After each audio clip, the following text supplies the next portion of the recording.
Hi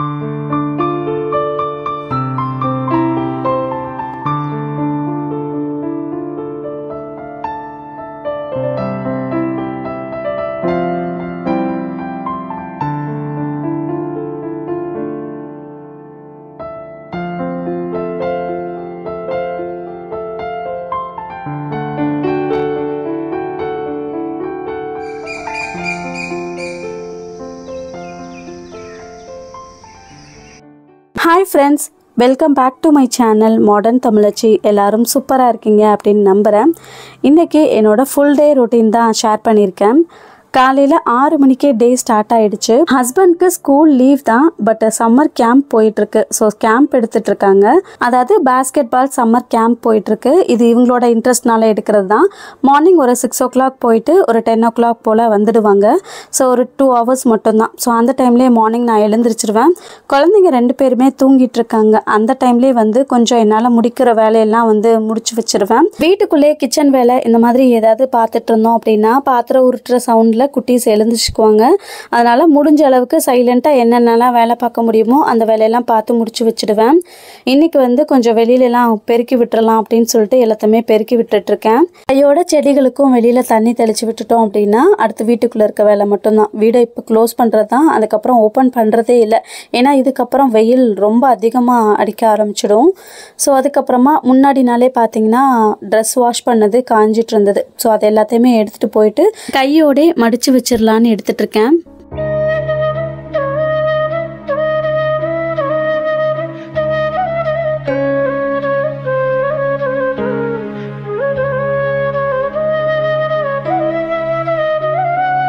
இதுக்கு முன்னாடி ஊட்டியில் இருக்கும்போது பார்த்தீங்கன்னா டெய்லியுமே ட்ரெஸ் வாஷ் பண்ணி வச்சுடுவேன். காலையில் என்ன வேலை பார்க்குறோமோ இல்லையோ, பட் ட்ரெஸ் வாஷ் மட்டும் பண்ணிடுறது. ஏன்னா அங்கே இருக்க கிளைமேட்டை நம்ப முடியாது இல்லையா? அதனால எப்போல்லாம் வெயில் இருக்குது மழை இருக்குது அப்படிலாம் பார்க்கறதில்ல. அன்னன்னைக்கு வந்து வாஷ் பண்ணி போட்டுறது. ஸோ உடனே வந்து மதியம் காஞ்சிரும் ஓரளவுக்கு. உடனே எடுத்து மடித்து வச்சுருவேன். ஏன்னா ஈவினிங் வரைக்கும் போட்டோம் அப்படின்னா அகைன் ட்ரெஸ் எல்லாமே சில்லுன்னு ஆகிடும். அதுக்கு பயந்துட்டே வந்து மடித்து வச்சுருவேன். பட் எப்போ இங்கே வந்தோனோ வாரத்தில் ஒரு நாள் தான் ட்ரெஸ்ஸே வாஷ் பண்ணுறது. அதுவுமே வந்து உடனே மடிச்சு வைக்கிறதே கிடையாது. என்னைக்காவது ஒரு நாள் தான் அந்த மாதிரி பண்ணுறது. ஸோ அப்படியே போட்டு வச்சோன்னா ஒரு 2 நாள் கழிச்சு தான் மடிக்கிற மாதிரி ஆயிடுது. ஏன்னா அந்தளவுக்கு இங்கே வந்து இன்னும் ஒர்க் அதிகமாகிடுச்சு பிஸ்னஸ் ஸ்டார்ட் பண்ணதுனால.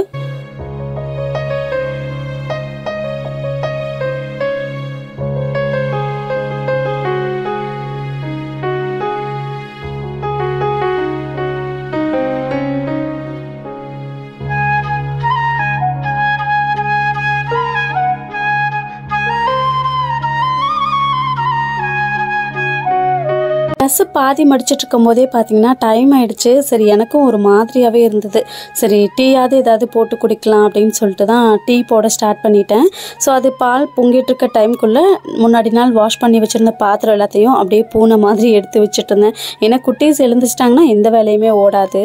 கையோட டீயும் ரெடி பண்ணிட்டேன். ஹஸ்பண்ட் வந்துட்டாங்க. 2 பேருமே சேர்ந்து உட்காந்து தான் டீ சாப்பிட்டோம். ஏன்னா 10 மணி வரைக்குமே வந்து பிரேக்ஃபாஸ்ட்டு சாப்பிட்றதில்ல. ஏன்னா ஹஸ்பண்ட் வந்ததுக்கப்புறமா சேர்ந்தே உட்காந்து சாப்பிட்டுக்கிறது. டீயே வந்து பார்த்திங்கன்னா ஒரு 10 o'clock போல் தான் குடிக்க ஸ்டார்ட் பண்ணோம். எங்களுக்கு டெய்லியுமே வந்து இந்த சம்மர் டே இப்படி தான் போகுது. சம்மர் அப்படிங்கிறதுனால பார்த்திங்கன்னா சீக்கிரமே டயர்ட் ஆயிடுது. அதனால் பிரேக்ஃபாஸ்ட் லன்ச்லாம் சாப்பிட்றோமோ இல்லையோ, பட் ஜூஸு டீ காஃபீஸ்லாம் நிறைய எடுத்துக்கிற மாதிரி இருக்குது. அதுலேயும் ஜூஸ் ஐட்டம்ஸ்லாம் ஒரு நாளைக்கு ஒரு 4 டைம் அது எடுத்துக்கிறோம். சிம்பிளாக இன்றைக்கி பிரேக்ஃபாஸ்ட்டுக்கு உளுந்து பால் தான் ரெடி பண்ண போகிறேன். இது ரொம்ப ரொம்ப நல்லது உடம்புக்கு. அடுப்பை ஆன் பண்ணி ஒரு பேன் சூடு பண்ணிக்கிட்டேன். அடுத்ததான் ஒரு 3/4 கப் அளவு கருப்பு உளுந்து எடுத்துக்கலாம். கருப்பு உளுந்து தான் ரொம்ப நல்லது உடம்புக்கு. ஸோ இந்த உளுந்தில் மோஸ்ட்லி வந்து ட்ரை பண்ணுங்க. இன்னொன்று மூட்டு வலி, இந்த ஜாயிண்ட் பெயின்ஸ்லாம் இருக்கும் இல்லையா? ஸோ அவங்களுக்குலாம் இது ரொம்ப ஹெல்ப்ஃபுல்லாக இருக்கும். ட்ரை பண்ணி பாருங்கள். நான் 3/4 கப் அளவு உளுந்து எடுத்து அதை வந்து நல்லா வறுத்து எடுத்துக்கிறேன். ஓரளவுக்கு நல்லா வறுப்பட்டதுக்கப்புறமா பார்த்தீங்கன்னா நல்ல ஸ்மெல் வரும். லைட்டாக ரோஸ்ட் ஆன மாதிரி இருக்கும். ஸோ அந்த டைமில் வந்து ஒரு பிளேட்டில் கொட்டி ஆற வச்சுக்கிறேன். திரும்ப அதே பேன்லேயே வந்து ஒரு 2 டேபிள் ஸ்பூன் அளவு பச்சை அரிசி எடுத்துக்கலாம். அதையும் வந்து நல்லா இந்த மாதிரி ரோஸ்ட் பண்ணிக்கலாம். ஓரளவுக்கு அரிசி வந்து பொரி அரிசி பார்த்துருப்பீங்க இல்லையா? ஸோ அந்த அளவுக்கு லைட்டாக சேஞ்ச் ஆகும். அந்த டைமில் அடுப்பை ஆஃப் பண்ணிவிட்டு இதையுமே வந்து கொட்டி நல்லா ஆற வச்சுக்கிறேன். இது நல்லா சூடு கம்ப்ளீட்டாக ஆறுனதுக்கப்புறமா ஒரு மிக்ஸி ஜாரில் போட்டு நல்லா பவுட்ரு பண்ணி எடுத்துக்கலாம். கலர் பாருங்கள், இந்த அளவுக்கு இருக்கணும்.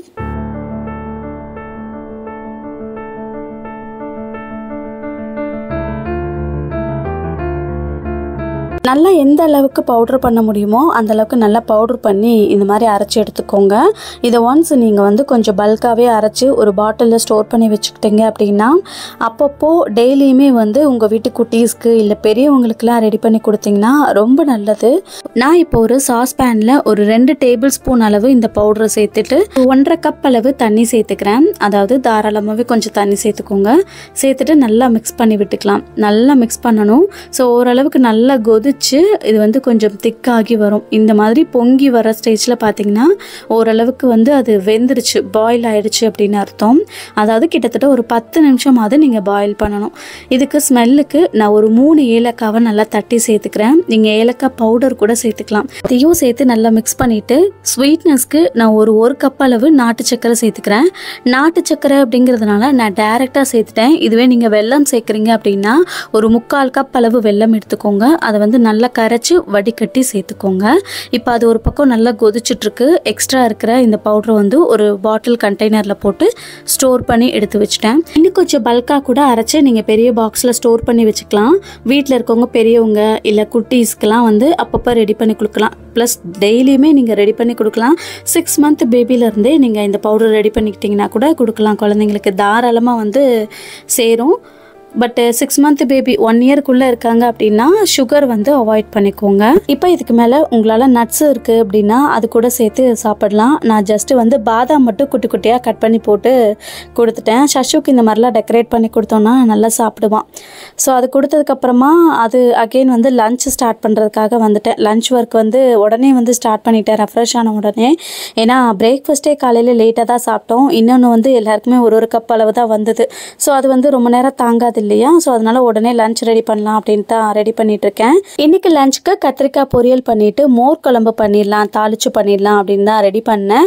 ஹஸ்பண்ட் வந்து ஏதாவது குழம்பு இல்லை வெரைட்டி ரைஸ் வைக்கிறேன் அப்படின்னு தான் சொன்னேன். பட் அவங்க வந்து ஏதாவது சிம்பிளாக லிக்விட் ஐட்டமாக பண்ணு, ரசம் இந்த மாதிரி ஏதாவது பண்ணு அப்படின்ட்டாங்க. அதனால சிம்பிளாகவே வச்சுக்கலாம் அப்படின்னு சொல்லிட்டு கத்திரிக்காவுக்கு தாளிக்க போகையில தான் ஞாபகமே வந்துச்சு. குழந்தைங்க 2 பேருக்கும் அம்மா போட்டிருக்கு தாளிக்க கூடாது அப்படின்னு சொல்லிட்டு சரி சிம்பிளாக தயிர் வச்சு சாப்பிட்டுக்கலாம் அப்படின்னு சொல்லிட்டு தயிர் மட்டுமே எடுத்து வச்சுக்கிட்டேன். அப்புறமா இந்த கத்திரிக்காய் வந்து பார்த்தீங்கன்னா தாளிக்கக்கூடாது இல்லையா. டைரெக்டாக கத்திரிக்காவை சேர்த்துட்டு ஆயில் சோம்பு 2யுமே சேர்த்து நல்லா கொஞ்சம் தண்ணி தெளித்து வேக விட்டு எடுத்துக்கிட்டேன். அதுக்கப்புறமா குழம்பு மிளகாத்தூள் தனி மிளகாத்தூள் மட்டும் சேர்த்து நல்லா மீடியம் ஃப்ளேம்லேயே வச்சு எடுத்தோம் அப்படின்னா சூப்பராக வந்து கத்திரிக்காய் ஃப்ரை ரெடி ஆயிரும். தயிர் சாதத்துக்கு சூப்பரான ஒரு காம்பினேஷன். கொஞ்சம் ஆயில் மட்டும் அதிகமாக சேர்த்துக்கிட்டோம் அப்படின்னா ரைஸ் கூட வந்து நல்லா அந்த கத்திரிக்காவை மிக்ஸ் பண்ணி சாப்பிட்லாம். ரொம்ப டேஸ்ட்டாக இருக்கும். ஸோ அதுக்கப்புறமா ஈவினிங் போல் தான் டே ஸ்டார்ட் ஆச்சு. ஈவினிங் வந்து ஒரு 7 o'clock போல் டின்னர் ஒர்க்கை ஸ்டார்ட் பண்ணிட்டேன். இன்றைக்கி டின்னருக்கு வந்து பார்த்திங்கன்னா ஒரு டிஃப்ரெண்ட் ஸ்டைலில் முட்டை குருமா சப்பாத்தி அதுதான் பண்ண போகிறேன். நைட் டைம் அப்படிங்கிறதுனால எல்லாருக்குமே ஒன்று வர மாதிரி மட்டும் முட்டை ஒரு 3 மட்டும் வேக வச்சுக்கிட்டேன்.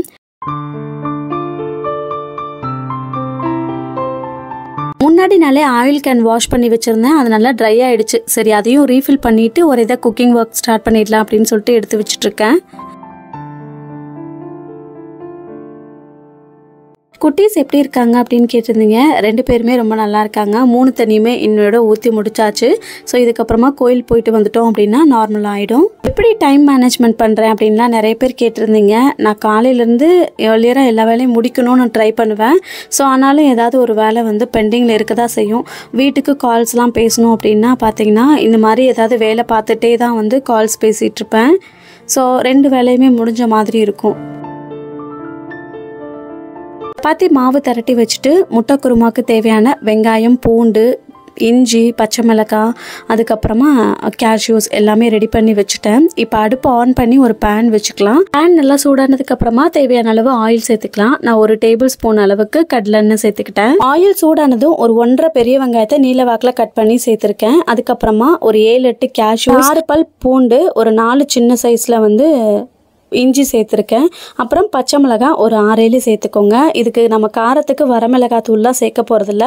பச்சை மிளகாய் காரம் தான், அதனால் காரத்துக்கு ஏற்ற மாதிரி சேர்த்துக்கலாம். தேவையான அளவு உப்பு சேர்த்துட்டு நல்லா மிக்ஸ் பண்ணிக்கிறேன். ஓரளவுக்கு நல்லா கண்ணாடி பதத்துக்கு வதங்கி வந்தால் போதும். இந்த பக்கம் பார்த்திங்கன்னா 3 முட்டை பாயில் பண்ணி வச்சுருந்தோம் இல்லையா. ஸோ அது எல்லாத்தையுமே இந்த மாதிரி கீரல் போட்டு எடுத்துக்கலாம். எல்லாத்தையுமே நல்லா இந்த மாதிரி கீரல் விட்டு எடுத்துக்கிட்டோம் அப்படின்னா அதில் உப்பு காரம் எல்லாமே சூப்பராக இறங்கியிருக்கும். வெங்காயம் இந்த அளவுக்கு நல்லா கண்ணாடி பதத்துக்கு வதங்கி வந்ததுக்கப்புறம் அப்புறமா மிக்ஸி ஜாரில் சூடு நல்லா ஆறுனதுக்கப்புறமா சேர்த்துக்கலாம்.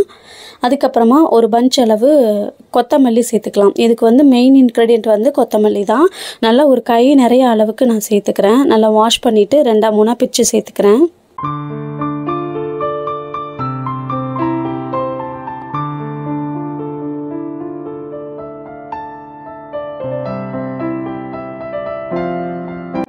நல்லா முடிஞ்ச அளவுக்கு நல்லா ஃபைனாக அரைச்சி எடுத்து வச்சுக்கோங்க. அதுக்கப்புறமா அகைன் அதே கடாயவே வந்து 1 டீஸ்பூன் அளவு நெய், அப்புறம் 1 டீஸ்பூன் நார்மல் ஆயில் சேர்த்துட்டு பாயில் பண்ணி கீரல் போட்டு வச்சுருக்க எக்கு போட்டுட்டு அதுக்கப்புறமா 1 டீஸ்பூன் வரமிளகாத்தூள், அதாவது காஷ்மீர் மிளகாத்தூள் கூட சேர்த்துக்கலாம். சேர்த்துட்டு நல்லா மிக்ஸ் பண்ணி விட்டுக்கலாம். மீடியம் ஃப்ளேம்லேயே வச்சுட்டு ஒரு 2 நிமிஷத்துக்கு நல்லா இந்த மாதிரி மிக்ஸ் பண்ணி விட்டுக்கோங்க. ஸோ ஓரளவுக்கு காரம் எல்லாம் அதில் நல்லா ஏறி இருக்கும். ஸோ அதுக்கப்புறமா எடுத்துகிட்டு திரும்பி அதே கடாயிலே வந்து ஒரு ஏலக்காய், 2 துண்டு பட்டை, 2 கிராம்பு இதெல்லாம் சேர்த்துட்டு நல்லா பொரிய விட்டுக்கலாம். இது நல்லா பொரிஞ்சதுக்கப்புறமா பார்த்தீங்கன்னா நம்ம அரைச்சி வச்சுருக்கிற இந்த பேஸ்ட் இருக்கு இல்லையா, வெங்காய பேஸ்ட், அதையும் இது கூட சேர்த்துட்டு நல்லா மிக்ஸ் பண்ணி விட்டுக்கலாம். ஸோ ஓரளவுக்கு இந்த ஆயிலே நல்லா வந்து வதங்கணும், சுருண்டு வதங்குற அளவுக்கு வதங்கட்டும். இதுக்கப்புறமா ஒரு 1/2 கப் அளவு தயிர் சேர்த்துக்கலாம். தயிர் சேர்த்துட்டு நல்லா புளிப்பு இல்லாத தயிராக சேர்த்துக்கோங்க. 1 teaspoon pepper, 1 teaspoon garam masala, 1 teaspoon மிளகுத்தூள், சீரகத்தூள் இதெல்லாம் சேர்த்துட்டு நல்லா மிக்ஸ் பண்ணி விட்டுக்கலாம். அதுக்கப்புறமா இந்த மசாலா அரைச்ச அதே மிக்ஸி ஜார்லேயே ஒரு 1/4 கப் அளவு மட்டும் தண்ணி சேர்த்துட்டு அதையும் மிக்ஸ் பண்ணி விட்டுக்கிறேன். இப்போ க்ளோஸ் பண்ணி ஒரு 5 மினிட்ஸ்க்கு நல்லா கொதிக்க விட்டுக்கலாம். ஆல்ரெடி வந்து வெங்காயம்லாம் வதங்கினது தானே, ஸோ அதனால் வந்து ஒரு 5 மினிட்ஸ்க்கு மட்டும் நல்லா கொதிக்கட்டும்.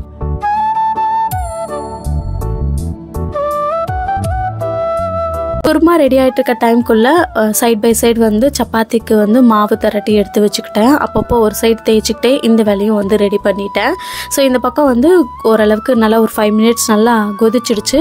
இப்போ இந்த ஸ்டேஜில் தேவையான அளவு உப்பு சேர்த்துக்கலாம். எனக்கு வந்து உப்பு கொஞ்சம் கம்மியாக இருந்தது. ஸோ ஓரளவுக்கு சேர்த்துட்டு நல்லா மிக்ஸ் பண்ணிவிட்டு இதில் வந்து ஒரு 1/4 கப் அளவு ஃப்ரெஷ் க்ரீம் சேர்த்துக்கிறேன்.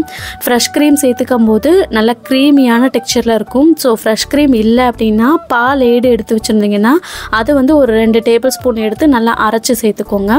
அதுக்கப்புறமா பார்த்தீங்கன்னா நம்ம முட்டை பாயில் பண்ணி வச்சுருந்தோம் இல்லையா, ஸோ அதையும் சேர்த்துட்டு கசூரி மெத்தி கடைசியாக சேர்த்துட்டு அப்புறம் க்ளோஸ் பண்ணிட வேண்டியதான். ஒரு 2 மினிட்ஸ் மட்டும் கொதிக்க விட்டுட்டு நம்ம ஆஃப் பண்ணிடலாம். சூப்பரான வந்து முட்டை குருமா ரெடி ஆயிரும். இதே மெத்தடில் ட்ரை பண்ணி பாருங்கள். சப்பாத்திக்கு பூரிக்கெலாம் வந்து சூப்பரான ஒரு காம்பினேஷனாக இருக்கும். ஸோ சைட் பை சைடு சப்பாத்தி திரட்டி அதையும் வந்து சுட்டு எடுத்துட்டேன்.